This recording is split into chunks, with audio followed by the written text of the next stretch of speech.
ଆଜି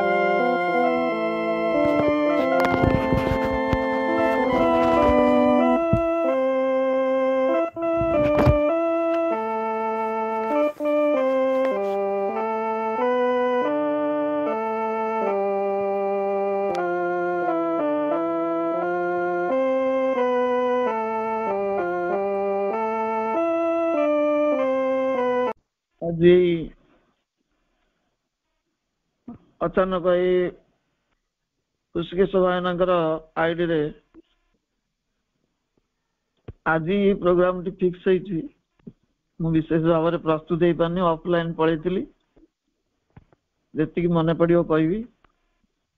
offline online ମାଧ୍ୟମରେ ଯୋଉ ଭାଇ ଭଉଣୀ ମାନେ ଯୋଗ ଦେଇଛନ୍ତି ସମସ୍ତଙ୍କୁ ମୋର ଆନ୍ତରିକ ଶୁଭେଚ୍ଛା, ସମ୍ମାନ, ନମସ୍କାର। ନବ ସୃଷ୍ଟିର ସମ୍ଭାବନା ନାରୀ ଇଣ୍ଟ୍ରୋଡକ୍ସନ ଋଷିକେଶ ଭାଇ ଦେଇଛନ୍ତି। ଆଦ୍ୟ ସୃଷ୍ଟିରୁ ଅଦ୍ୟ ସୃଷ୍ଟି ଅର୍ଥାତ୍ ବର୍ତ୍ତମାନ ସୃଷ୍ଟି ତଥା ଆଗାମୀ ସୃଷ୍ଟିର ସମସ୍ତ ସମ୍ଭାବନାର ପ୍ରତୀକ ହେଉଛି ନାରୀ। ଆଦ୍ୟରୁ ରହିଛି, ଏବେ ମଧ୍ୟ ରହିଛି ଏବଂ ଭବିଷ୍ୟତ ପାଇଁ ମଧ୍ୟ ସେ ସୁଯୋଗ ତା ପାଇଁ ଅଛି। ସେ ହେଉଛି ପରମଙ୍କର ସୃଷ୍ଟିକାରିଣୀ ଶକ୍ତି। ଏଇ ଶକ୍ତି ଆଉ କାହାକୁ ଦିଆଯାଏନି, କେବଳ ନାରୀକୁ ଦିଆଯାଇଛି। ସେଥିପାଇଁ ବେଦ ସ୍ୱୀକୃତି ଦେଇଛି। ସ୍ତ୍ରୀ ବ୍ରହ୍ମା ବହୁବିଧା। ବ୍ରହ୍ମା ସୃଷ୍ଟି କରନ୍ତି, ବ୍ରହ୍ମାଙ୍କର ସେଇ ସୃଷ୍ଟି କରିବାର ଶକ୍ତି ଗୋଟେ ନାରୀ ଭିତରେ ଅଛି ବୋଲି ବେଦ ସ୍ୱୀକାର କଲା। ସ୍ତ୍ରୀ Brahma ବହୁବିଧା। Divine is she for shining her glory। ସେ ହେଉଛି ସେଇ ଦିବ୍ୟ ଜ୍ୟୋତି, ବହୁତ ଦୂରରୁ ସେ ଜ୍ୟୋତି ପ୍ରକାଶ କରୁଛି। ସମଗ୍ର ସୃଷ୍ଟିର ସମ୍ଭାବନା ନାରୀ ମଧ୍ୟରେ ନିହିତ। ସେ ହିଁ ପରମଙ୍କର ସୃଜନକାରିଣୀ ଶକ୍ତି। ଅତୀତରୁ ଅଦ୍ୟାବଧି ସୃଷ୍ଟିରେ ସ୍ଥାନିତ ସମସ୍ତ ଜଡ଼ ଜଙ୍ଗମ ଜୀବନ୍ତ ସତ୍ତା ମାନେ ମାତୃତ୍ୱର ସ୍ପର୍ଶ ଲାଭ କରି ରୂପ ଗ୍ରହଣ କରିଛନ୍ତି। ଜଡ଼ ସୃଷ୍ଟି ଠାରୁ ଜୀବ ସୃଷ୍ଟି ପର୍ଯ୍ୟନ୍ତ ଏହି ଜଣେ ତାକୁ ସୃଷ୍ଟି କରିଛି, ସେ ହେଉଛି ମାତୃଶକ୍ତି। ନାରୀର ବିବିଧ ରୂପ ମଧ୍ୟରୁ ମାତୃ ରୂପ ହିଁ ମହ୍ୟାନ। ମହୀର ମହନୀୟତା ଥିବାରୁ ତାକୁ ମହିଳା କୁହାଯାଏ। ଆଦି ଜନନୀଙ୍କର ସମ୍ଭୂତିରୁ ମାତୃ ଜାତିର ଉଦ୍ଭବ। ପ୍ରକୃତି ରୂପିଣୀ ନାରୀ ବିଶ୍ୱ ବିବର୍ତ୍ତନର ଭିତ୍ତି ସ୍ୱରୂପା। ଶ୍ରୀ ଅରବିନ୍ଦଙ୍କ ମତରେ ନାରୀ ହିଁ ଦିବ୍ୟ ଚେତନାର ଏକ ପ୍ରତିରୂପ। ଯୁଗ ପରିବର୍ତ୍ତନରେ ଚେତନାର ବିବର୍ତ୍ତନରେ ନାରୀମାନେ ମୁଖ୍ୟ ଭୂମିକା ଗ୍ରହଣ କରନ୍ତି। ଏହି ବିଚାରଧାରାରେ ସେ ନାରୀର ଆଧ୍ୟାତ୍ମିକ ବିଭୂତିର ବିଶେଷ ବର୍ଣ୍ଣନା ଉପସ୍ଥାପନ କରିଛନ୍ତି। ପ୍ରକୃତି ଓ ପୁରୁଷର ସମନ୍ୱିତ ସାଧନାରେ ବିଶ୍ୱ ବ୍ରହ୍ମାଣ୍ଡର ଉତ୍ପତ୍ତି।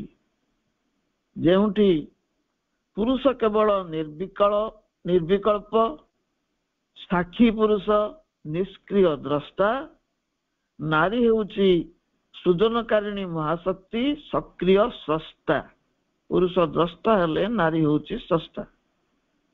ଶ୍ରୀମଦ୍ ଭଗବତ ଗୀତାର ସନ୍ଦେଶ ଅନୁସାରେ ପୁରୁଷ ଓ ପ୍ରକୃତି ଅଭିନ୍ନ। ପୁରୁଷ ନିଜେ ନିଷ୍କ୍ରିୟ ରହି ପ୍ରକୃତିକୁ କ୍ରିୟା କରିବାକୁ ଅନୁମତି ଦେଇଛନ୍ତି। ଗୀତାରେ ଭଗବାନ ଶ୍ରୀକୃଷ୍ଣଙ୍କ ଉକ୍ତି ମାଧ୍ୟମରେ ପ୍ରକାଶ କରୁଛନ୍ତି, ମୟା ଦକ୍ଷିଣ ପ୍ରକୃତି ଶ୍ରୂୟତୟଂ ଚରାଚରମ୍ ହେତୁ ନାନେନଂ କୌନ୍ତେୟ ଜଗତ ବିପରିବର୍ତ୍ତତେ।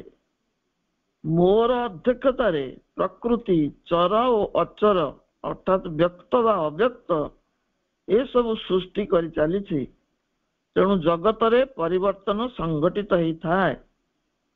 ସେଇ ପରିବର୍ତ୍ତନ ହିଁ ଶ୍ରୀ ଅରବିନ୍ଦଙ୍କ ଉକ୍ତିରେ ବିବର୍ତ୍ତନ। ଅତଏବ ଉତ୍ଥାନ ଉଦ୍ବର୍ତ୍ତନ ଓ ବିବର୍ତ୍ତନ ପଶ୍ଚାତରେ ପ୍ରକୃତି ସ୍ୱରୂପା ନାରୀଟି ବିଦ୍ୟମାନ ଥାଏ ବୋଲି ଶ୍ରୀ ଅରବିନ୍ଦ ନାରୀକୁ ବିବର୍ତ୍ତନର ସହାୟିକା ଭାବରେ ଉପସ୍ଥାପନ କରିଛନ୍ତି। ସେଇ ମାତୃଶକ୍ତିକୁ ମର୍ଯ୍ୟାଦା ଦେଇ ପ୍ରଭୁ ସାବିତ୍ରୀ ମଧ୍ୟ ସ୍ପଷ୍ଟ ସୃଷ୍ଟିର ରହସ୍ୟକୁ ସ୍ପଷ୍ଟ ଭାବରେ ପ୍ରକାଶ କରିଛନ୍ତି। ନାରୀର ଗୁରୁତ୍ୱ, ସୃଷ୍ଟିକାରିଣୀ ଶକ୍ତି, ସେ ବିଶ୍ୱ ବ୍ରହ୍ମାଣ୍ଡକୁ ସିଏ ହିଁ ସୃଷ୍ଟି କରିଛି। Happy inert lies beneath her feet, his breast he offers for a cosmic dance, of which our life is a quivering theatre. Savitri ମହାକାବ୍ୟର ପ୍ରଥମ ପର୍ବ ପ୍ରଥମ ସର୍ଗରେ ମଧ୍ୟ ଶ୍ରୀ ଅରବିନ୍ଦ ନାରୀର ଦିବ୍ୟତା ପ୍ରତିପାଦନ କରିବାକୁ ଯାଇ ତାକୁ ଉଷା ରୂପରେ ଉପସ୍ଥାପନ କରିଛନ୍ତି। ଯୋଉ ଉକ୍ତିଟି ପ୍ରଭୁ ଦେଲେ, ହାପି ଇନର୍ଟ ଲାଇଟ୍, ଆନନ୍ଦ ଘନ ସେ ପରମ ପୁରୁଷ ନେଇଛନ୍ତି ଜଡ ରୂପ, ହଜି ଯାଇଛନ୍ତି ନିଶ୍ଚେତନା ମଧ୍ୟରେ, ପାତି ଦେଇଛନ୍ତି ବକ୍ଷ, ଲାସ୍ୟମୟୀ ସେ ପ୍ରକୃତି ଜନନୀ, ରଚୁଛନ୍ତି ବିଶ୍ୱ ଲୀଳା, ଯହିଁରୁ ସମ୍ଭୂତ ନିଖିଳ ଜଗତ, ଉଲ୍ଲସିତ ବସୁନ୍ଧରା। ସାବିତ୍ରୀ ମହାକାବ୍ୟରେ ଉଷାର ଯୋଉ ପ୍ରସଙ୍ଗ ରହିଛି, ଉଷାର ପ୍ରତୀକାତ୍ମକ ଅର୍ଥ ବେଦରେ ବର୍ଣ୍ଣିତ ହୋଇଛି। ଉଷା ହେଲେ ଅଦିତିଙ୍କର ଶକ୍ତି, ଅଦିତି ହେଲେ ପରାତ୍ପର ପରମଙ୍କ ଚେତନା, ଦେବତାଙ୍କର ମାତା, ଜଗତ ନିର୍ମାତ୍ରୀ ଏବଂ ସମସ୍ତ ଚେତନାର ସେ ହେଉଛନ୍ତି ଜନୟିତ୍ରୀ। ଦେବଜନନୀ ଅଦିତି ମାତୃଜାତିର ପ୍ରତୀକାତ୍ମକ ରୂପ ଏବଂ ଦିବ୍ୟ ଆଲୋକ ସଞ୍ଚାରିଣୀ ଉଷା ହେଲେ ତାଙ୍କ ଶକ୍ତି। ମାତୃଜାତିର ପ୍ରତୀକାତ୍ମକ ରୂପ ହେଉଛନ୍ତି Aditi. Dawn, daughter of heaven, and night, her sister, are overs and rivers, sides of the same eternal infinite. ଦୁର୍ଲଭର ପୁତ୍ରୀ Usha ଓ ତାଙ୍କ ଭଉଣୀ ରାତ୍ରି ଏକ ହିଁ ଅନନ୍ତଙ୍କର ସମ୍ମୁଖ ଓ ବିପରୀତ ପାର୍ଶ୍ୱ ପରି। ଉଷାଙ୍କର ଭୂମିକା ଥିଲା ଏ ଜଗତକୁ ତାର ଆଦିମ ଅନ୍ଧକାରରୁ ଉତ୍ଥିତ କରି ସୃଷ୍ଟି ଚକ୍ରକୁ ଆଗକୁ ଆବର୍ତ୍ତିତ କରିବା। ଉଷା ସେଇ ଦିବ୍ୟ ନାରୀର ପ୍ରତୀକ। ତାଙ୍କ ପ୍ରସଙ୍ଗଟି ଆଣିବାର ଉଦ୍ଦେଶ୍ୟ ହଉଛି ସେ ମଧ୍ୟ ହଉଛନ୍ତି ଏକ ଦିବ୍ୟ ନାରୀର ପ୍ରତୀକ। ଦିବ୍ୟ ଆଲୋକ ବିଭୂଷିତା ଉଷାଙ୍କ ସ୍ପର୍ଶରେ ସୃଷ୍ଟି ନିଶ୍ଚେତନାର ଗର୍ଭରୁ ଉଠିଛି। ଉଷାଙ୍କ ସହ ଦିବସର ଆଗମନ ଘଟିଛି। ସମଗ୍ର ଜଗତ ଜାଗ୍ରତ ଓ ଆଲୋକିତ ହୋଇ ଉଠିଛି। ଉଷା ସେହି ଦିବ୍ୟ ନାରୀର ପ୍ରତୀକ ଯିଏ ସୃଷ୍ଟିର ଆଦିମ ଅନ୍ଧକାରକୁ ବିଦୀର୍ଣ୍ଣ କରି ଆଦ୍ୟ ସୃଜନର ବାର୍ତ୍ତା ଦେଇଛନ୍ତି। ପ୍ରତ୍ୟେକ ନାରୀର ଆନ୍ତର ସତ୍ତାରେ ସେହି ଆଲୋକ ସତ୍ତା ଓ ସୃଜନୀ ଶକ୍ତି ବିଦ୍ୟମାନ। ନାରୀର ଦିବ୍ୟ ପ୍ରେମ, ଉତ୍ସର୍ଗୀକୃତ ଜୀବନ, ନିଷ୍ଠା, ନିଃସ୍ୱାର୍ଥପରତା, ଧୈର୍ଯ୍ୟ, ସହନଶୀଳତା, ସୃଜନଶୀଳତା ଆଦି ଆଧ୍ୟାତ୍ମିକ ଗୌରବ ବର୍ଣ୍ଣନାରେ ଶ୍ରୀ ଅରବିନ୍ଦଙ୍କ ଲେଖନୀରୁ ନିଶ୍ଚିତ ହେଇଛି ଅନେକ କାବ୍ୟ, ଯୋଉଥିରେ ନାରୀକୁ ହିଁ ସେ ବିଶେଷ ଗୁରୁତ୍ୱ ଦେଇଛନ୍ତି। ବହୁତ କାବ୍ୟ ଆମେ ତ ଜାଣିଛେ, ସେ ସବୁ ପ୍ରେମ ମୃତ୍ୟୁର ମହାକାବ୍ୟ ସାବିତ୍ରୀ, ଚିତ୍ରାଙ୍ଗଦା, ଉର୍ବଶୀ, ପୁରୁରବା, ରୁରୁ, ପ୍ରମୋଦ ବାରବା, ପ୍ରିୟମ୍ବଦା, ଏସବୁ ଦିବ୍ୟ ପ୍ରେମର ଗୌରବମୟ ଗାଥା, ଯେଉଁଠି ନାରୀକୁ ପ୍ରାଧାନ୍ୟ ଦିଆଯାଇଛି। ଯେଉଁ ପ୍ରେମ ହେଉଛି ନାରୀର ଆତ୍ମଶକ୍ତି, ତାହା ଦାମ୍ପତ୍ୟ ପ୍ରେମ ହେଇପାରେ, ଅପତ୍ୟ ପ୍ରେମ ହେଇପାରେ, ବନ୍ଧୁତ୍ୱ ପ୍ରେମ ହେଇପାରେ, ଈଶ ପ୍ରେମ ହେଇପାରେ, ଦେଶ ପ୍ରେମ ହେଇପାରେ, ବିଶ୍ୱ ପ୍ରେମ ହେଇପାରେ। ସେ ପ୍ରେମ ହେଉଛି ତାର ଆନ୍ତର ଶକ୍ତି, ଅନ୍ତର୍ଜ୍ୟୋତି। ସେଇ ଅମୋଘ ଶକ୍ତି ବଳରେ ସେ ବିଶ୍ୱର ସମସ୍ତ ସଂଘର୍ଷଶୀଳ ଉପାଦାନକୁ ଏକତାର ସୂତ୍ରରେ ବାନ୍ଧି ଦେଇପାରେ। She can bind all the warring elements of the world. ସେଇ ସାବିତ୍ରୀ କାବ୍ୟରେ ଉଲ୍ଲେଖ ରହିଛି, ପୁରୁଷ ଜୀବନର ସଂଗୁପ୍ତ ସୂତ୍ର ନାରୀର ହୃଦୟରେ ସ୍ପନ୍ଦିତ ହେଉଛି। ପୁରୁଷର ଚେତନା ନାରୀର ସ୍ପନ୍ଦନ ମାଧ୍ୟମରେ ହିଁ ଧରା ପୃଷ୍ଠକୁ ଆସିଥାଏ। ନାରୀର ଚେତନା ଅତି ଭୌତିକ ଜଗତକୁ ଉନ୍ମୁକ୍ତ ବୋଲି ଆତ୍ମାଟିଏ ଆକର୍ଷିତ ହୋଇ ତା ଗର୍ଭରେ ସ୍ଥାନିତ ହୁଏ ସୃଷ୍ଟିର ଆଲୋକ ସନ୍ଦର୍ଶନ କରିବାକୁ। ପ୍ରକୃତି ନାରୀକୁ ଏହି ମାନସରେ ସୃଷ୍ଟି କରିଛି ଯେ ଅଜ୍ଞାନତାର କୁଜ୍ଝଟିକାରେ ବାଟବଣା ହୋଇଥିବା ଅମରତ୍ୱର ସୂତ୍ର ନାରୀ ମାଧ୍ୟମରେ ହିଁ ଧରାପୃଷ୍ଠରେ ପୁନର୍ବାର ଉଜ୍ଜୀବିତ ହୋଇ ଉଠିବ। ସେଇ ନାରୀ ଅତିମାନସ ଜଗତ ଓ ପୁରାତନ ଜଗତର ସଂଯୋଗ ସେତୁ, ଯିଏ ଅସମ୍ଭବ ପ୍ରତୀତ ସୁନେଲି ଭବିଷ୍ୟତର ପଦଧ୍ୱନିକୁ ଶୁଣିପାରେ। ଶ୍ରୀ ଅରବିନ୍ଦ କଥା କହୁଛନ୍ତି, ନାରୀ ହଉଛି ପୁରାତନ ଜଗତ ଏବଂ ନୂତନ ଜଗତ ମଧ୍ୟରେ ସଂଯୋଗ ସେତୁ। ନାରୀର ଚୂଡ଼ାନ୍ତ ସିଦ୍ଧି ହଉଛି ମାତୃତ୍ୱ। ଏହି ମାତୃତ୍ୱର ପ୍ରତିଶ୍ରୁତି ଓ ପରିଣତି ପାଇଁ ସେ ଅଙ୍ଗୀକାର କରିନିଏ ସମସ୍ତ ଜ୍ୱାଳା, ଯନ୍ତ୍ରଣା ଓ ବେଦନା। ତାର ରମଣୀତ୍ୱର ସମସ୍ତ ଆକର୍ଷଣ ମୂଳରେ ରହିଛି ଏହି ଇଙ୍ଗିତ ଯେ ନିତ୍ୟ ନୂତନ ଓ ସତ୍ୟ ସନାତନ ଅଭିବ୍ୟକ୍ତି ପାଇଁ ସେ ଜନନୀ ହୋଇଛି। ସେ ମମତାମୟୀ, କରୁଣାମୟୀ, ଅଭୟଦାୟିନୀ, ଆନନ୍ଦ ପ୍ରଦାୟିନୀ ତତ୍ତ୍ୱମୂର୍ତ୍ତି ଧାରଣ କରିପାରେ। ସେଇ ମାର ମାତୃତ୍ୱର ଦିବ୍ୟ ଦ୍ୟୁତି ସୂର୍ଯ୍ୟାଲୋକ ଭଳି ଯିଏ ଦୀପ୍ତ, ଚନ୍ଦ୍ରାଲୋକ ଭଳି ଯାହା ସ୍ନିଗ୍ଧ ଶୀତଳ, ଏହା ଜଣେ ନାରୀର ଆଧାରରେ ହିଁ ସମାବିଷ୍ଟ। ନାରୀ ଚରିତ୍ରକୁ ସର୍ବୋଚ୍ଚ ସମ୍ମାନ ଦେଇଛନ୍ତି ଶ୍ରୀ ଅରବିନ୍ଦ। ପ୍ରତ୍ୟେକ ନାରୀ ମଧ୍ୟରେ ଦିବ୍ୟ ଜନନୀଙ୍କ ଉଦ୍ଭାସନକୁ ସେ ଚେତନା ସ୍ତରରେ ଉପଲବ୍ଧି କରିଛନ୍ତି। ମାତୃ ଚେତନା ପ୍ରତି ଶ୍ରଦ୍ଧାଶୀଳ ଶ୍ରୀ ଅରବିନ୍ଦ ମାତୃତ୍ୱର ସନ୍ଧାନ ପାଇଥିଲେ। ଜଡ଼ ଜଙ୍ଗମ, ସଜୀବ ନିର୍ଜୀବ ପ୍ରତ୍ୟେକ ସତ୍ତା ମଧ୍ୟରେ ମାତୃତ୍ୱର ସ୍ପର୍ଶ ବି ପାଇଥିଲେ। ସେଇଥିପାଇଁ ତାଙ୍କର ମନ୍ତ୍ରବାଣୀ ଥିଲା ବନ୍ଦେ ମାତରମ୍। ନାରୀ ଶକ୍ତିର ପ୍ରତୀକ ହୋଇଥିବାରୁ ଶକ୍ତି ତତ୍ତ୍ୱର ସର୍ବଶ୍ରେଷ୍ଠ ଉଦ୍ଗାତା ଶ୍ରୀ ଅରବିନ୍ଦ ଶକ୍ତିର ଆରାଧନା କରିଛନ୍ତି ଦୁର୍ଗା ସ୍ତୋତ୍ର, ଭବାନୀ ମନ୍ଦିର, ମହାକାବ୍ୟ ସାବିତ୍ରୀ ତଥା ମା ପୁସ୍ତକ ମାଧ୍ୟମରେ। ମାତୃଶକ୍ତିର ବିନା ସ୍ପର୍ଶରେ ଧରିତ୍ରୀ ମାର ଗର୍ଭ ବିଦାରଣ କରି ବୀଜର ଅଙ୍କୁରୋଦ୍ଗମ ହୁଅନ୍ତା ନାହିଁ। ଜଡ଼ର ଜଠର ମଧ୍ୟରୁ ଜୀବନ ଆତ୍ମପ୍ରକାଶ କରିପାରନ୍ତା ନାହିଁ। ମାତୃତ୍ୱର ମହିମାନ୍ୱିତ ପ୍ରକାଶ ଦିବ୍ୟ ଜନନୀ ନାରୀ ମଧ୍ୟରେ ଆଧ୍ୟାତ୍ମିକତାର ଅନନ୍ତ ସମ୍ଭାବନା ଦେଖି କହିଛନ୍ତି, ଆଧ୍ୟାତ୍ମିକତା ହେଉଛି ନାରୀର ଯଥାର୍ଥ କ୍ଷେତ୍ର। ମାଙ୍କର ଏହି ଆସ୍ଥାଭାଜନ ହେବା ପାଇଁ ଆଜିର ନାରୀ କେତେ ସଚେତନ ତାହା ହିଁ ବିଚାର୍ଯ୍ୟ। ଶ୍ରୀ ଅରବିନ୍ଦଙ୍କର ଉକ୍ତି ଅନୁସାରେ ଅହଂ ପ୍ରଧାନ ଯୁଗର ଅନ୍ତ ଘଟାଇ ଆତ୍ମବାଦୀ ଯୁଗର ଅଭ୍ୟୁଦୟ ଘଟିବାକୁ ଯାଉଛି। It is the end of the age of egotism, the coming of the age of subjectivism. ଏହି ଯୁଗର ନେତୃତ୍ୱ ନେବେ ନାରୀମାନେ। କାରଣ ନାରୀ ଅହଂ ଚେତନାରେ ନୁହେଁ, ଆତ୍ମଚେତନାରେ ବାସ କରେ।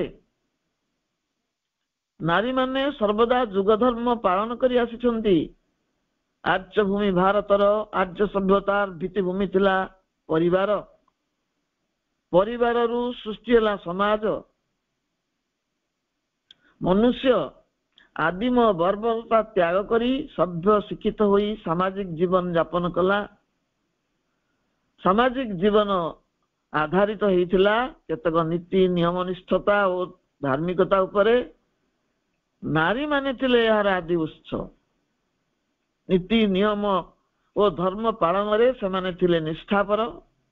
ସେମାନଙ୍କର ତ୍ୟାଗ, ତିତିକ୍ଷା, ନିୟମ ନିଷ୍ଠା ଓ ଧାର୍ମିକତା ଏସବୁ ଯୋଗୁଁ ସମାଜର ସମୃଦ୍ଧି ଘଟିଥିଲା। ବ୍ରତ, ଉପବାସ, ପୂଜା ଆରାଧନା କ୍ଷେତ୍ରରେ ସେମାନେ ଅଗ୍ରଣୀ ଭୂମିକା ଗ୍ରହଣ କରି ଆସିଛନ୍ତି। ଅତୀତର ନାରୀମାନଙ୍କର ସାର୍ଟିଫିକେଟ ସର୍ବସ୍ୱ ଅନ୍ତଃସାର ଶୂନ୍ୟ ପାଶ୍ଚାତ୍ୟ ଶିକ୍ଷା ନଥିଲା। ମାତ୍ର କୌଳିନ୍ୟ ବିଦ୍ୟା ବା କୁଳାଚାର ସମ୍ପର୍କିତ ଜ୍ଞାନ ସେମାନଙ୍କର ପ୍ରଖର ଥିଲା। ସେମାନଙ୍କର ସ୍ମୃତି ଶକ୍ତି ଥିଲା ପ୍ରଖର। ପ୍ରକୃତି ଧୀର ମନ୍ଥର ଗତିରେ ହେଉ ପଛେ ସମସାମୟିକ ସମାଜ ଗ୍ରହଣ କଲା ଭଳି ଏକ ସତ୍ୟ ବା ଚେତନା ପ୍ରତିଷ୍ଠା କରେ, ଯାହାକୁ ନାରୀମାନେ ସର୍ବପ୍ରଥମେ ଗ୍ରହଣ କରି କାର୍ଯ୍ୟକାରୀ କରନ୍ତି। ସେଥିପାଇଁ ମା କହିଛନ୍ତି, ପ୍ରକୃତିର କ୍ରମ ପରିଣାମ ଧାରାରେ ଆଜି ପ୍ରକୃତି ଯୋଉ ଏକ ନୂତନ ଚେତନା ପ୍ରତିଷ୍ଠା କରିବାକୁ ଯାଉଛି, तार प्रथम स्पंदन नारी माने ही अनुभव करिवे। प्रथम नारीटीए ग्रहण कले परिवार से प्रेरित हुए, परे परे समाज ताकू स्वीकृति दिए। यही ग्रहणशीलता थिबारु नारीटी गृहिणी पदवाच्य हुए। विवर्तन चापरे मनुष्य जेतबेले पाशविक तथा आसुरिक भोग सर्वस्व जीवनरू ऊर्ध्व को उठिला, सेई समय प्राणर जो भोगलिप्सा ताकू लगाम दबा पाई अनेक ओषा व्रत देव आराधना पूजा विधि आदि धार्मिक अनुष्ठान प्रयोजन और प्रचलन थिला। सेतबेले दिव्य जननी ठारू संभूत होई आदिष्ट होइथिबा देवदेवी माने आराधनार उत्तर स्वरूप मनस्कामना पूरण करुथिले। विशेषकर माँ माने जो माने गृहस्थाश्रमर सर्वमय कर्त्री थिले, जो मान को केंद्र करी मानव समाज विकसित होउथिला, से माने ओषा व्रत पालन और देवदेवी पूजन प्रथा पालन करी परिवारर तथा समाजर एक शुद्धपुत वातावरण सृष्टि करुथिले। सेही परिवेश रे प्रतिपालित मानव वंशधरगण नीतिनिष्ठ आदर्श जीवन रे अभ्यस्त हो उठुथिले। विशेषकर कन्या संतान मानक उपरे यार प्रभाव गभीर प्रभाव पड़ुथिला। सेतबेले सेमानकु देवकन्या भाव रे विवेचना करा जाउथिला, जार प्रमाण होची दुर्गा पूजा अवकाश रे कन्या पूजन व्यवस्था। कुमारी कन्या मानकु पूजा करा जाउथिला। एबे भी से प्रथा अनेक स्थान रे पालित होई आसुची। सेतबेले कन्या संतान मानकु निर्यातना दिया जाउ नथिला किबा हत्या करा जाउ नथिला। पारिवारिक प्रभावरू सेमानक मध्यरे स्नेह प्रेम दया क्षमा भक्ति प्रीति एवं सच्चरित्रवतार विकास घटुथिला। सेमाने विवाह परे जो गृह को जाउथिले आदर्श गृहिणी भावरे गार्हस्थ्य धर्म पालन करुथिले। माँ माने गर्भावस्था रे पुराण पाठ श्रवण करुथिले। पुराण वर्णित देवतांकर गुण धर्म धारण करी दिव्य संतान माने जन्म देवार विश्वास थिला। ए समस्त जन्म पूर्ववर्ती शिक्षा भावरे गर्भस्थ शिशु को प्राप्त होतिला। गर्भावस्था रे शिक्षा प्राप्त करी अभिमन्यु चक्रव्यूह भेद करि पारिथिले, मात्र बिहरु निर्गमनर सूत्र शिक्षा करि पारि नथिले, जेहेतु सेतबेले तांक मां सुभद्रा निद्रामग्न थिले। एथुरु सूचित हुए नारीर चेतना जाग्रत अवस्था रे न रही सुसुप्ति मग्न हो गले समस्त प्रकार विपत्ति माड़ी आसे। सेही भली गर्भावस्था रे धार्मिक परिवेश रे ऋषि आश्रम रे आश्रिता असुर हिरण्यकशिपुर पत्नी कयाधु हरिभक्त प्रहलाद को जन्म देइथिले। से समय नारी माने स्वल्प शिक्षिता थिले मध्य शास्त्र पुराण इतिहास पाठ करी आदर्श चरित्र मानकर कहानी शिशु मान को शुणी उद्बुद्ध करुथिले। पुराण पुरुष ऐतिहासिक वीर आध्यात्म क्षेत्र में प्रतिष्ठिता नारी मानकर प्रसंग कहानी प्रिय शिशु मान को शुणी से धारा रे अनुप्राणित करुथिले। सेतबेले तार्किक मन और ताको साहाय्य करुथिबा तर्क बुद्धिर विकास घटी नथिबारु विश्वास को आधार करी जीवन गढ़ी उठुथिला। मात्र परिवर्तन हेउछि विश्व नियम, जहाको प्रभु विवर्तन बोली कहिसंती।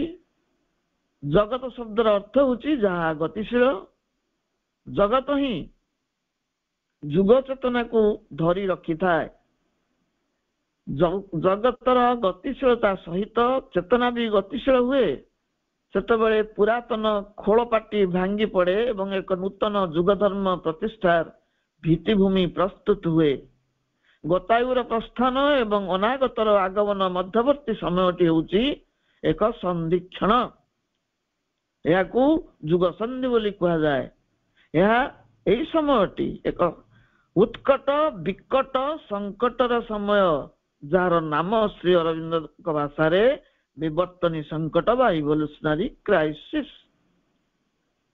सेतबेले धर्म विश्वास तथा नीति नैतिकता उपरे आधारित समाज व्यवस्था विपन्न हुए, विपर्यस्त हुए। नूतन को स्थान देवा पाई पुरातन भित्तिभूमि भूषुड़ी पड़े। ଯୁଗ ଯନ୍ତ୍ରଣାରେ ଜର୍ଜରିତ ହୁଏ ସମଗ୍ର ଧରିତ୍ରୀ। ମାତୃ ଜାତିର ହୁଏ ଅକଳ୍ପନୀୟ ଅଧୋଗତି। ଦିବ୍ୟ ଦ୍ରଷ୍ଟା ମହର୍ଷି ମନୁଙ୍କ ବାଣୀ ଅନୁସାରେ ଧର୍ମଂ ସଂକୁଚିତଂ ତପୋ ବିରହିତଂ ସତ୍ୟଂ ଚ ଦୂରଗତା ଲୋକା ଧର୍ମ ହତା ଦ୍ୱିଜାଶ୍ଚ ଲଭିତା ନାରୀ ବସା ମାନବା ନିର୍ବେଜ୍ୟ ପୃଥିବୀ ନିରୋଷଧି ରସା ନିଚା ମହତାଙ୍ଗତା। ସେଇଭଳି ଏକ ସଂକଟ ଉପନୀତ ହେବାରୁ ନାରୀମାନଙ୍କର ତପଶକ୍ତି କ୍ଷୀଣ ହେଇଗଲା। କ୍ରମ ବିକାଶର ଦୁଇଟି ପର୍ଯ୍ୟାୟ ରହିଛି। ଗୋଟିଏ ଦୁଃଖ ଦ୍ୱନ୍ଦ୍ୱରୁ ପରମ ଆନନ୍ଦ ଆଡ଼କୁ, ଅନ୍ୟଟି ପରମ ଆନନ୍ଦରୁ ଅନନ୍ତ ପରମ ଆନନ୍ଦ ବା ସର୍ବୋଚ୍ଚ ଆନନ୍ଦ ମଧ୍ୟକୁ। ବର୍ତ୍ତମାନ ଦୁଃଖରୁ ସୁଖ ଆଡ଼କୁ ଯାତ୍ରା ଆରମ୍ଭ ହେଇଛି। ଆନନ୍ଦ ଆଡ଼କୁ ଆମେ ଯାତ୍ରା ଆରମ୍ଭ କରିନୁ। ଆନନ୍ଦ କଣ ଆମେ ଜାଣିନୁ। ସୁଖ ଆନନ୍ଦର ପରିଭାଷା ନୁହେଁ। ସୁଖ ସନ୍ଧାନୀ ମଣିଷ ଏଯାଏ ଆନନ୍ଦର ସନ୍ଧାନ ପାଇନାହିଁ। ଆମେ ଯାହାକୁ ଆନନ୍ଦ ବୋଲି ଭ୍ରମ କରୁଛୁ ତାହା ଏକ ବଦଳି ବଦଳି ଯାଉଥିବା ଅସ୍ଥାୟୀ ସୁଖ।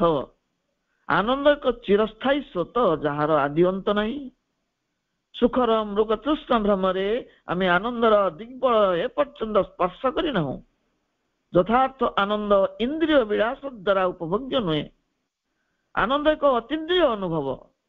କୌଣସି ଭୌତିକ ପଦାର୍ଥରୁ ତାହା ମିଳେ ନାହିଁ। ଏହି ଆନନ୍ଦର ସ୍ପର୍ଶ ପାଇଲେ ବ୍ୟକ୍ତି ବାହ୍ୟତଃ ଯେତେ ଦୁଃସ୍ଥ ଅବସ୍ଥାରେ ରହିଲା ଭଳି ପ୍ରତୀୟମାନ ହେଉଥିଲେ ମଧ୍ୟ ସେ ଏକ ତୁରୀୟ ଅବସ୍ଥାରେ ଅବସ୍ଥାନ କରେ। ବର୍ତ୍ତମାନ ବିବର୍ତ୍ତନ ଚାପରେ ଧର୍ମର ଭିତ୍ତିଭୂମି ଭାଙ୍ଗି ପଡୁଛି। ନୈତିକ ଶୃଙ୍ଖଳ ଛିଡ଼ି ପଡୁଛି। ପାଶ୍ଚାତ୍ୟ ସଭ୍ୟତାର ଅନୁପ୍ରବେଶ ଫଳରେ ସନାତନ ସଂସ୍କୃତି କବଳିତ ହେଇଛି। ନାରୀମାନେ ଉଚ୍ଚ ଶିକ୍ଷିତା ହୋଇଛନ୍ତି, ମାତ୍ର ଶିକ୍ଷାର ମୌଳିକ ଗୁଣଧର୍ମ ହରେଇ ବସିଛନ୍ତି। ଭାରତୀୟ ଶିକ୍ଷାର ଆଭିମୁଖ୍ୟ ହେଉଛି ଚରିତ୍ର ଗଠନ ଓ ଆଚରଣର ପରିମାର୍ଜନ। Education is modification of behaviour. ସୁଖ ସ୍ୱାଚ୍ଛନ୍ଦ୍ୟ ବିଳାସ ବ୍ୟସନ ପ୍ରତି ସମସ୍ତଙ୍କର ଆଗ୍ରହ ବଢିଛି।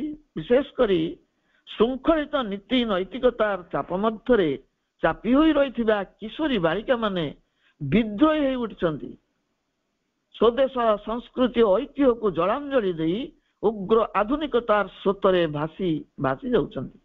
ଏହା ହିଁ ହେଲା ନାରୀମାନଙ୍କର ତପଶକ୍ତି ହ୍ରାସର ମୌଳିକ କାରଣ। ପାଶ୍ଚାତ୍ୟ ସଭ୍ୟତାର ଚାକଚକ୍ୟରେ ଆକୃଷ୍ଟ ହୋଇ ସ୍ୱେଚ୍ଛାଚାର ସ୍ୱୈରାଚାର ଆଚରଣ ଦ୍ୱାରା ଆଜି ନାରୀ ସମାଜ ନିନ୍ଦିତ ହେଇଛି। ଧର୍ମ ସଂସ୍କୃତି ପରମ୍ପରା ଶାସ୍ତ୍ର ପୁରାଣର ପ୍ରସଙ୍ଗ ଉଠାଇ ଏତେ ଦିନ ଧରି ନାରୀମାନଙ୍କୁ ଅବଦମିତ କରି ରଖାଯାଇଥିବାରୁ ସେମାନେ ବିଦ୍ରୋହୀ ହେଇ ଉଠିଛନ୍ତି। ତେବେ ପୂର୍ବ ବ୍ୟବସ୍ଥାକୁ କୁସଂସ୍କାର ମଧ୍ୟ ସେମାନେ କହି ବର୍ତ୍ତମାନ ବନ୍ଧନହୀନ ଜଳସ୍ରୋତ ଭଳି ହିଡ଼ ବାଡ଼ ଡେଇଁ ବହି ଯାଉଛନ୍ତି। ରାଧାନାଥ ରାୟଙ୍କ ଭାଷାରେ ବହି ଯାଉଛି ବାରି ଭେଦି କିହାରି ମର୍ଯ୍ୟାଦା ଲଙ୍ଘେ ଯଥା ସ୍ୱତନ୍ତ୍ର ନାରୀ। ନାରୀମାନେ ପୁରୁଷମାନଙ୍କ ସହ ସମକକ୍ଷ ହୋଇ ବିଭିନ୍ନ କର୍ମକ୍ଷେତ୍ରରେ ତଥା ଅନେକ ସାମାଜିକ କର୍ମରେ ଯୋଗ ଦେଉଛନ୍ତି। ଏହା ହିଁ ସମୟର ଆହ୍ୱାନ, ବିବର୍ତ୍ତନର ଅଗ୍ର ପଦକ୍ଷେପ।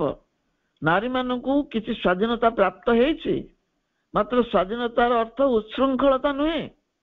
ଆମେ ଭୁଲିଯିବା ଉଚିତ ନୁହେଁ ଯେ ଭାରତୀୟ ନାରୀ ହେଉଛି ସଂସ୍କୃତିର ସ୍ୱାକ୍ଷର, ମର୍ଯ୍ୟାଦାର ମୋହର। ଚରିତ୍ରଗତା ହେଉଛି ତାର ସୌନ୍ଦର୍ଯ୍ୟ। If your character is fine, your body will shine, and that shining body is the shrine of the divine. ଏହା ତାର ଆତ୍ମିକ ସୌନ୍ଦର୍ଯ୍ୟ, ଦିବ୍ୟ ତାର ଦ୍ୟୁତି, ଯାହା କୌଣସି ପ୍ରସାଧନ ସାମଗ୍ରୀ ଦେଇପାରିବ ନାହିଁ।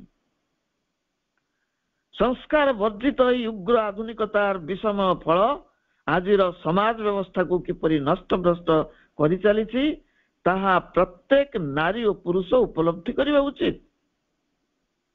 ନାରୀ ତାର ସ୍ୱଧର୍ମରୁ ବିଚ୍ୟୁତ ହୋଇଥିବାରୁ ଧନ ସମ୍ପତ୍ତି କ୍ଷମତା ପ୍ରତିପତ୍ତି ଆଦି ଭୌତିକ ସମ୍ପଦର ପ୍ରାଚୁର୍ଯ୍ୟ ମଧ୍ୟରେ ଥାଇ ମଧ୍ୟ ନିରାନନ୍ଦମୟ ଜୀବନ ଯାପନ କରୁଛି।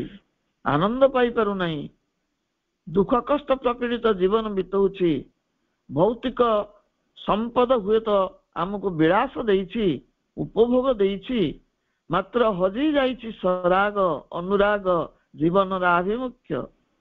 ଭୋଗମୟ ଜୀବନରୁ ବିଶ୍ରାନ୍ତି ଏବଂ ଏକ ତ୍ୟାଗପୂତ ଜୀବନ ପ୍ରତି ସମ୍ମତି ପରମ ପ୍ରଶାନ୍ତିର ମାର୍ଗ ଖୋଲି ଦିଏ। ଭୋଗମୟ ଜୀବନରୁ ବିଶ୍ରାନ୍ତି ଏବଂ ଏକ ତ୍ୟାଗପୂତ ଜୀବନ ପ୍ରତି ସମ୍ମତି ପରମ ପ୍ରଶାନ୍ତିର ମାର୍ଗ ଖୋଲିଦିଏ।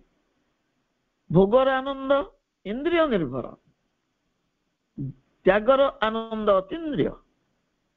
ତ୍ୟାଗର ଆନନ୍ଦ ଅତୀନ୍ଦ୍ରିୟ ଅନୁଭବ। ଭାରତୀୟ ନାରୀ ହେଉଛି ତ୍ୟାଗର ତକ୍ଷଶିଳା, ସହିଷ୍ଣୁତାର ବସୁନ୍ଧରା, ବସୁଧୈବ କୁଟୁମ୍ବକର ଉଦାର ନୀତି ଜଣେ ଭାରତୀୟ ନାରୀର ଆଦର୍ଶ। ଏହା ହେଉଛି ଆର୍ଯ୍ୟ ଧର୍ମ।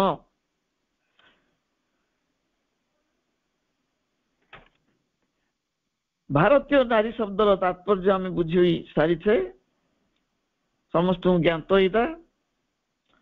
ସୃଷ୍ଟିର ସମ୍ଭାବନାକୁ ଯିଏ ସାକାର କରେ, ନୂତନ ଯୁଗ ଚେତନା ବିବର୍ତ୍ତନରେ ଯିଏ ଆଧାରଶିଳା ହୁଏ, ଯୁଗ ଯଜ୍ଞରେ ଯିଏ ଆତ୍ମାହୁତି ଦିଏ, ସେ ହେଉଛି ଗୋଟିଏ ନାରୀ। ବିଶ୍ୱକୁ ପରିଚାଳନା କରୁଥିବା ସମସ୍ତ ବିଶ୍ୱ ଶକ୍ତି ପଶ୍ଚାତରେ ଜଣେ ନାରୀ ବିଦ୍ୟମାନ। ଆମେ ଜାଣିଛେ ଶ୍ରୀ ଅରବିନ୍ଦ ଯୋଉ ଚତୁର୍ବିଧ ମହାଶକ୍ତି ବର୍ଣ୍ଣନା କରିଛନ୍ତି, ସେଇ ଶକ୍ତିର ପଶ୍ଚାତରେ ଜଣେ ଜଣେ ନାରୀ, ମହାନ ନାରୀ ଅଛନ୍ତି, ଯାହାଙ୍କୁ ସେ ମହେଶ୍ୱରୀ, ମହାକାଳୀ, ମହାଲକ୍ଷ୍ମୀ, ମହାସରସ୍ୱତୀ ବୋଲି କହିଛନ୍ତି। ମାତୃସ୍ୱରୂପା ନାରୀ ଯେତେବେଳେ ନିର୍ଯାତିତ ହୁଏ, ସେତେବେଳେ ଘୋର ବିପତ୍ତିର ଘନଘଟା ସୃଷ୍ଟିକୁ ଗ୍ରାସ କରେ। ଦେବ ଦାନବ ମାନବ ବୋଲି କେହି ସେ ଦୁର୍ଦ୍ଦଶାରୁ ମୁକ୍ତି ପାଇନାହାନ୍ତି। ସେମାନେ ଯେତେ ସୁର ବୀର ହେଲେ ମଧ୍ୟ ଚରମ ପ୍ରତିଫଳ ଭୋଗ କରିଛନ୍ତି। ତେଣୁ ନାରୀ ତାର ଆତ୍ମମର୍ଯ୍ୟାଦା ରକ୍ଷା ପାଇଁ ମଧ୍ୟ ପୁରାଣର ଆଖ୍ୟାୟିକାରୁ ଶିକ୍ଷା ଗ୍ରହଣ କରିବାର ଆବଶ୍ୟକତା ରହିଛି। ସୀତାଙ୍କର ସ୍ୱର୍ଣ୍ଣ ମୃଗ ଭ୍ରମ ଓ ଲକ୍ଷ୍ମଣ ରେଖା ଉଲ୍ଲଂଘନ ଯୋଉ ଶିକ୍ଷା ତାକୁ ଦେଇଛି, ସୁପର୍ଣ୍ଣରେଖାର ଛଦ୍ମ ସୌନ୍ଦର୍ଯ୍ୟ ଧାରଣ ଆଗାମୀ ଯୁଗ ପାଇଁ ଥିଲା ସଚେତନତାର ଚେତାବନୀ। ନାରୀମାନେ ସ୍ୱର୍ଣ୍ଣ ଅଳଙ୍କାର ଲୋଭରେ ସେମାନଙ୍କର ସ୍ୱାମୀମାନଙ୍କୁ ଭୁଲ କରିବାକୁ ପ୍ରରୋଚିତ କରିବେ। ନକଲି ସୌନ୍ଦର୍ଯ୍ୟ ଧାରଣ କରି ପୁରୁଷମାନଙ୍କୁ ପ୍ରଲୋଭିତ କରି ନିଜେ ନିର୍ଯାତିତ ହେବେ। ଧାର୍ମିକ ଓ ନୈତିକତାର ଲକ୍ଷ୍ମଣ ରେଖା ଉଲ୍ଲଂଘନ କରି ସୃଷ୍ଟିର ସନ୍ତୁଳନକୁ ନଷ୍ଟ କରିବେ।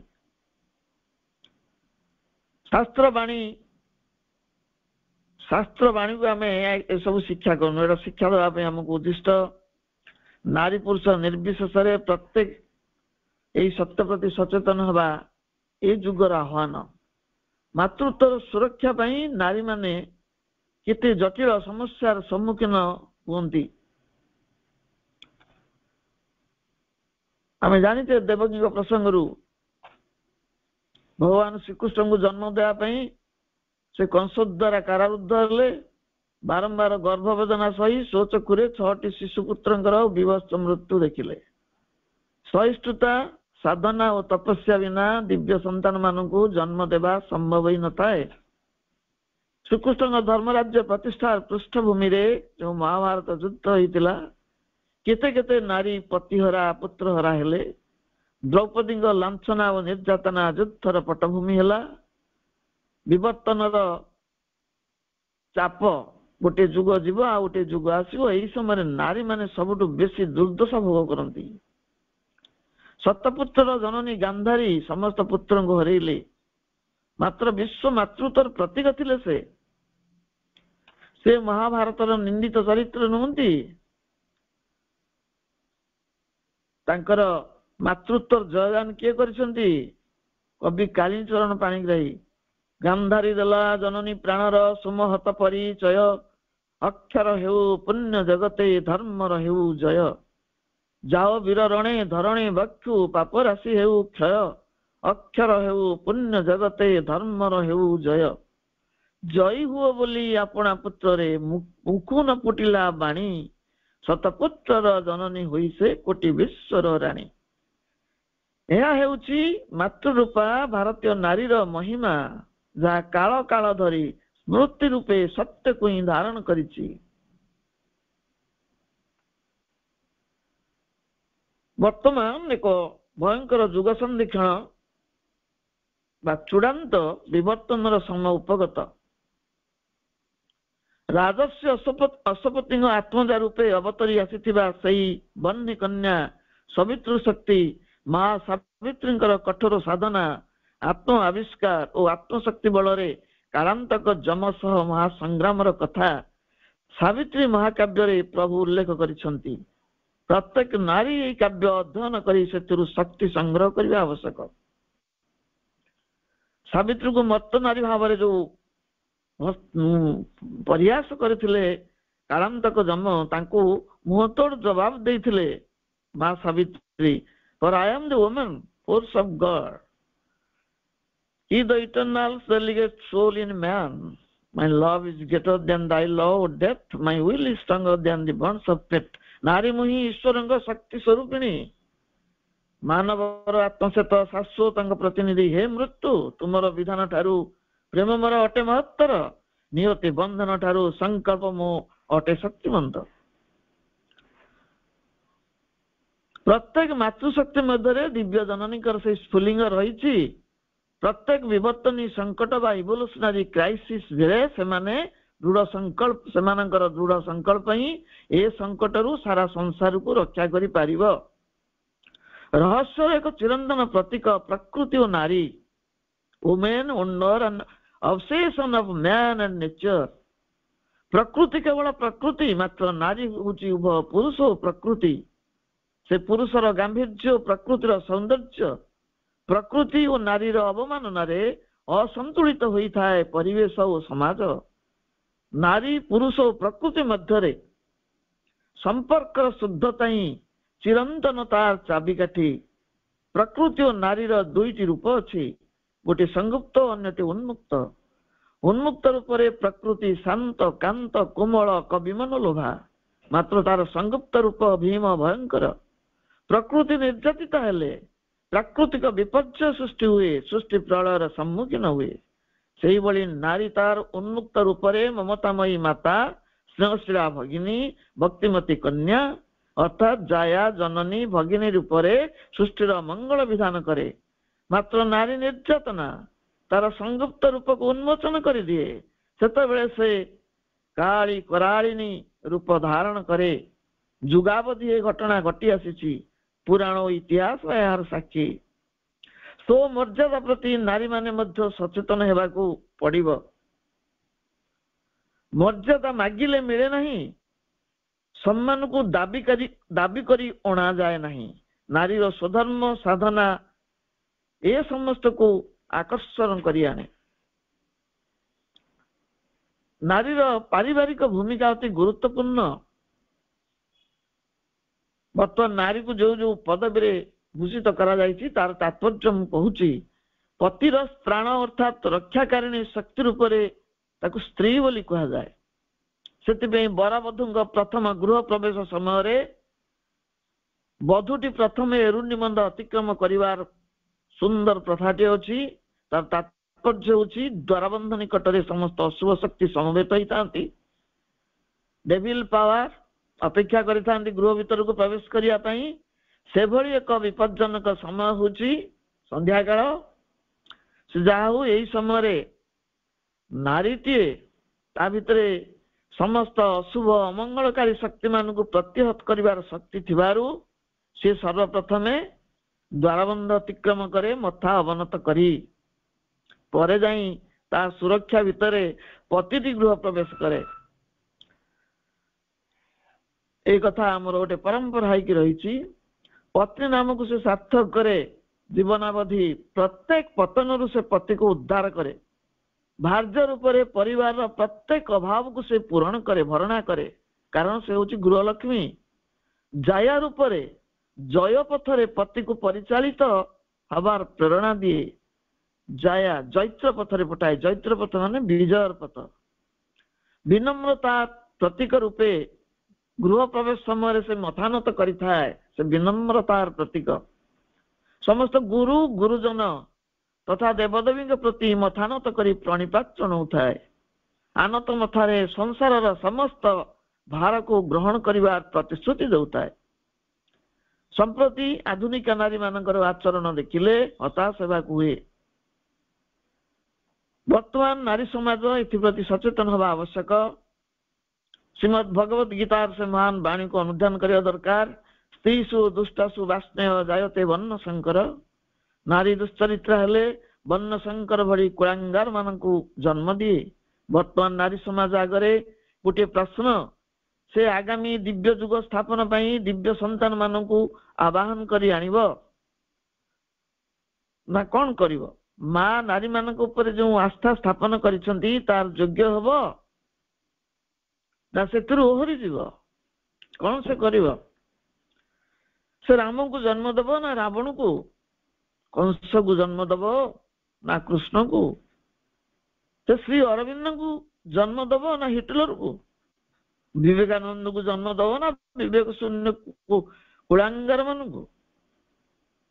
गीतार नारी को श्री बाक श्रुति धृति स्वा स्वाधा बसटकारा आदि दिव्य शक्तिर प्रतीक भाव उपस्थापन करा जायछि। नारीर त्याग तितिक्षा प्रेम घृणार कहानी होछि साहित्य पुराण इतिहास विषय वस्तु। पुरुषर चेतना नारी माध्यम धरापृष्ठ को प्रवेश करे। क्षमा करुणा सहिष्णुता से होछि प्रतीक। जुग विवर्तन रे नूतन चेतनार परिप्रकाश क्षेत्र रे केउ स्मरातीत कालरू नारी माने अंशग्रहण करि आछंती। जो मानव सत्तागण नूतन जुग चेतना स्थापन क्षेत्र रे गुरुत्वपूर्ण भूमिका ग्रहण करिवे सेमाने समस्ते मातृगर्भ दे आसीचंती एवं आगु को आसीबे। अति मानस जुग पई अति मानव मानकर धरावतरण घटिबाकू जाउछि एवं ये संभावना को किए साकार करिवो? ए संभावना को साकार करिवो नारी। एई जो अकाट्य सत्य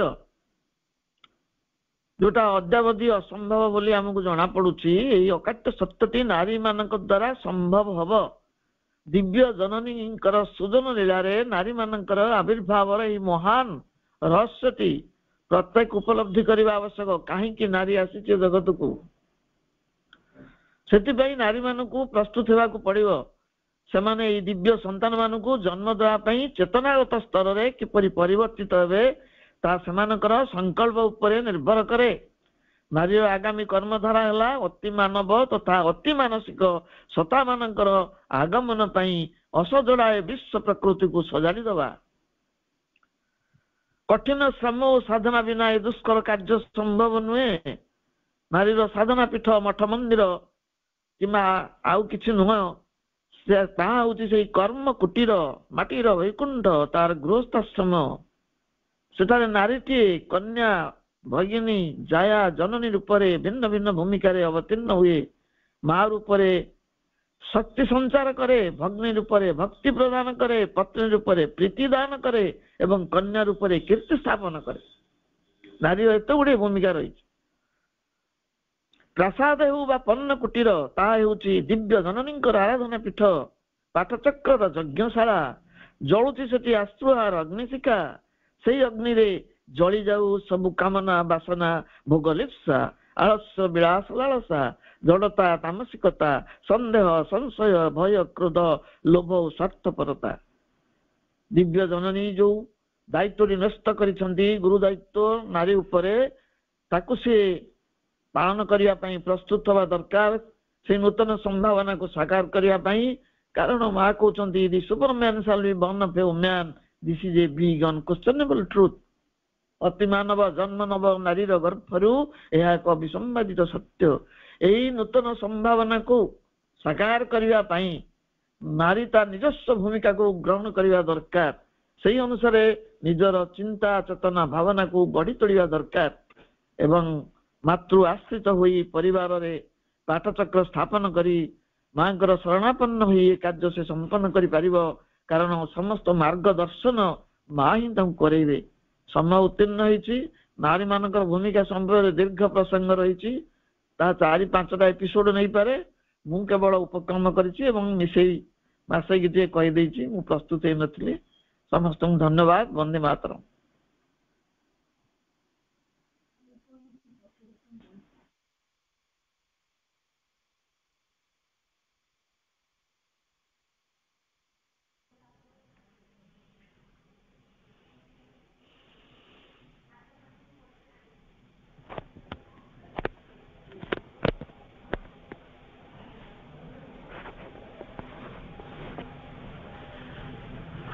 ନାରୀ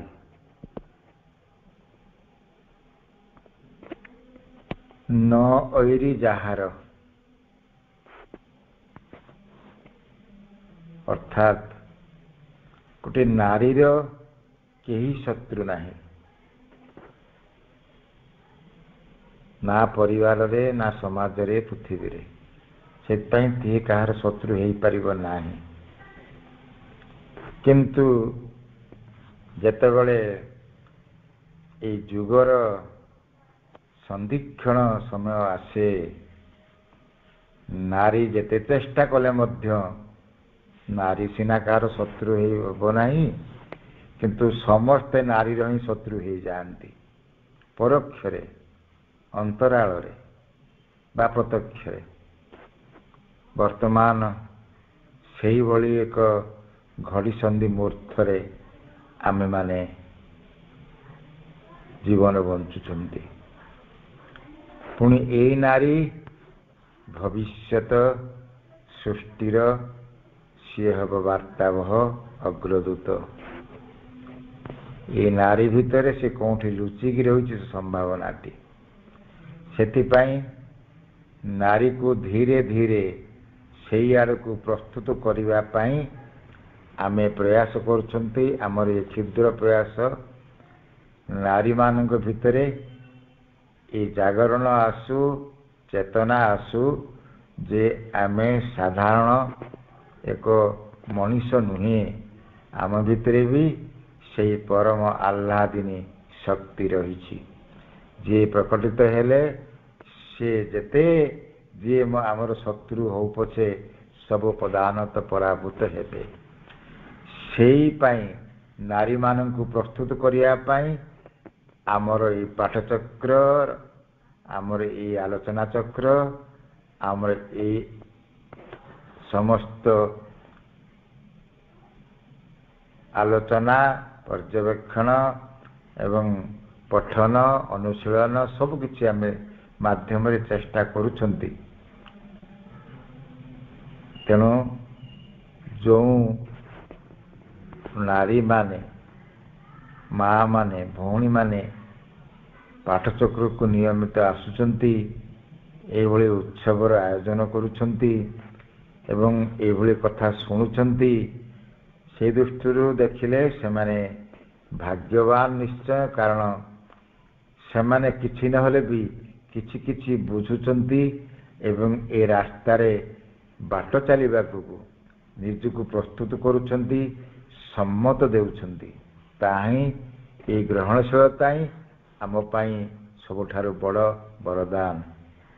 ଏମିତି ସମୟ ନିଶ୍ଚୟ ଆସିବ। ଏଇ ପ୍ରସ୍ତୁତି ଧୀରେ ମନ୍ଥର ଗତିରେ ଆଗକୁ ଯାଉଥିଲେ ମଧ୍ୟ ତାହା ହଠାତ୍ ଗୋଟେ ବିସ୍ଫୋରିତ ରୂପରେ ଆମ ଆଗରେ ଏ ନାରୀମାନେ ଉଭା ହେବେ ସ୍ୱୟଂ ଦୁର୍ଗା ରୂପରେ ଏବଂ ସେଇମାନଙ୍କର ଗର୍ଭରେ ନୂତନ ସୃଷ୍ଟି, ନୂତନ ବୀଜ ଯେଉଁ ମନ୍ତ୍ରଟି ସଂଗଠିତ ହୋଇକି ରହିଛି ତାହା ପ୍ରକଟିତ ହେବ।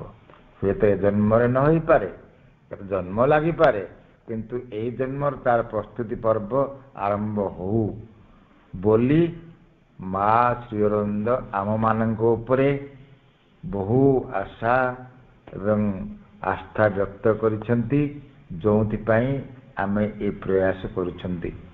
ସେଭଳି ଏକ ଏଇ ଆୟୋଜନରେ, ଏଇ ଆଲୋଚନାରେ ଯେଉଁମାନେ ଯୋଗ ଦେଇଛନ୍ତି ସେମାନଙ୍କୁ ସମସ୍ତଙ୍କୁ ମୁଁ ନିଶ୍ଚୟ ସ୍ୱାଗତ କରୁଛି, ଧନ୍ୟବାଦ ଦେଉଛି। ଏବଂ ଆମର ଉର୍ମିଳା ଆପା ସିଏ ବହୁ ଗଭୀର ଭାବରେ ମନ୍ଥନ କରିଛନ୍ତି ଏ ନାରୀର ବ୍ୟକ୍ତିତ୍ୱକୁ, ଚରିତ୍ରକୁ, ତା ସମ୍ଭାବନାକୁ ବିଭିନ୍ନ ପୁରାଣର ଇତିହାସରୁ ଏବଂ ବର୍ତ୍ତମାନର ସାମାଜିକ ସ୍ଥିତିରୁ ଆମମାନଙ୍କୁ ଚେତେଇ ଦେଇଛନ୍ତି। ଏ ନାରୀମାନେ ତୁମେ ଆଗେ କଥାଟାକୁ ବୁଝ, ଚେତ, ହେଜ ଏବଂ ନିଜେ ନିଜ ପାଇଁ ରାସ୍ତା ପ୍ରସ୍ତୁତ କର। ଅନେକ ଧନ୍ୟବାଦ ଉର୍ମିଳା ବାପାଙ୍କୁ ତାଙ୍କର ଏ ସୁନ୍ଦର ଆଲୋଚନା ପାଇଁ। ବର୍ତ୍ତମାନ ମୁଁ ଅନୁରୋଧ କରୁଛି ଏଇ ଆଜିର ଆଲୋଚନାର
हेलो